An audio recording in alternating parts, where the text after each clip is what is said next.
ఆత్మీయ బలం ఉంటే పరిస్థితుల్లో నిలబడతాము, పరిస్థితుల్లో నిలబడతాం. నీట్గా పక్కకు దూకొని తెల్ల సొక్క వేసుకొని ఎవరికన్నా దురాత్మ పట్టిన వాళ్ళ దగ్గరికి నిలబడతారా? అంత బాగానే ఉంటుంది. పెద్ద అక్షరాలు బైబుల్ తీసుకొని చక్కగా పక్కకు దూకొని తెల్ల సొక్క వేసుకొని వాళ్ళకి ఎవరికో దురాత్మ పట్టిందంటే కొద్దిగా రండి బ్రదర్ అని అంటే లోపలంతా బలహీనంగా ఉండి పొయ్యి నిలబడితే ఏమైంది? అవునా కదా? పైన గెటప్పులు ఏమి పని చేయవు. వాక్యమైన దేవుడికి భయపడేది, అవునా కదా?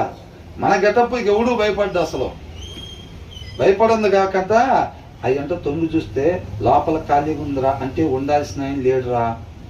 డమ్మి క్యాండిడేట్ ఈడున్నాడు. ఏందంట డమ్మి క్యాండిడేట్ ఈడు ఒకడే ఉన్నాడు రా అంటే అయితే పదండి అందరూ ఈడేం చేయలేడు అసలు, అవునా కదా? హృదయం ఖాళీగా ఉంటుంది చూసి అంట ఈడేమీ చేయలేడు మనం అసలు. పదండి కనీసం ఒక తడికి గేట్ లాగా కూడా మనం ఆపలేడు. దర్జాగా గేటు తీసుకున్నట్టు పోయి లోపల ఉండొచ్చు మనం ఏడుగురం. ఆయన కాడు ఉన్నాడంటే ఏడు కాదురా, 7 లక్షల మంది వచ్చినా 70 లక్షల మంది వచ్చినా ఎంతమంది అంట? సేన అన్నాడంట 2,000 మంది అంట. అంటే ఎంతమంది ఉన్నారు ఆయన లోపల? 2,000 మంది ఉంటేనంట ఆయన అంత దూరం ఉండగానే గడగడ వణికిపోతున్నాయి. 2,000 గడగడ వణికిపోతున్నాయి. వాక్యమైన దేవుడు ఉంటే ఆయన ఒక్క లేకపోతే చాలు. ఏంటంట వీడికి ఎంత మజిల్స్ తిరుగున్నా, వీడికి ఎంత పెద్ద కుటుంబం కలిగిన వాడైనా సరే, వాళ్ళ నాన్నగారు వాళ్ళ తాతగారు ఎంత పెద్ద పదవులు చేసినా సరే ఆపుతారా? ఏం లేదు, ఏం చేయలేరు వీళ్ళు. పదం లోపల పోయింది దర్జాగా మన ఇల్లే అది అని అనుకుంటారు. అర్థమవుతుందా? మెయిన్ అదనమాట. కాబట్టి మనల్ని మనం మోసం చేసుకునే ప్రక్రియ ఏది కూడా మనం చేయకూడదు అనమాట. అది అని అంటున్నాం.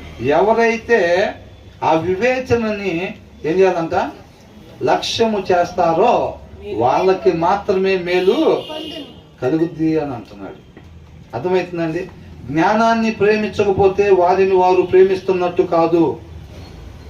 అదేగా రాస్తుంది, whoever gets sense loves his own soul. వాళ్ళ సొంత ఆత్మని చేస్తున్నారు. కాబట్టి మనం ఎంతగా జ్ఞానాన్ని వివేకాన్ని కోరుకుంటా ఉంటే అంత పర్సంటేజ్ మన తండ్రితో పాటు యుగాలు ఉండడానికి అవకాశం ఉంటుంది. నేను ఎంత పర్సంటేజ్ నిజంగా అసలు అలాంటి పరిస్థితుల్లో, దావీదు ఉన్న పరిస్థితుల్లో, యోసేపు ఉన్న పరిస్థితుల్లో నేను కానీ ఒకవేళ ఉండాల్సి వస్తే ఎప్పుడైనా నేను ఎంత పర్సంటేజ్ నేను నిలబడతా, ఎంత పర్సంటేజ్ ఎస్కేప్ అయిపోతా అంటే నీకు నాకు ఎంత పర్సంటేజ్ ఆకలి ఉందో, జ్ఞానం మీద ఎంత పర్సంటేజ్ ఇష్టం ఉందో అంత పర్సంటేజే నిలబడతాం అంతే.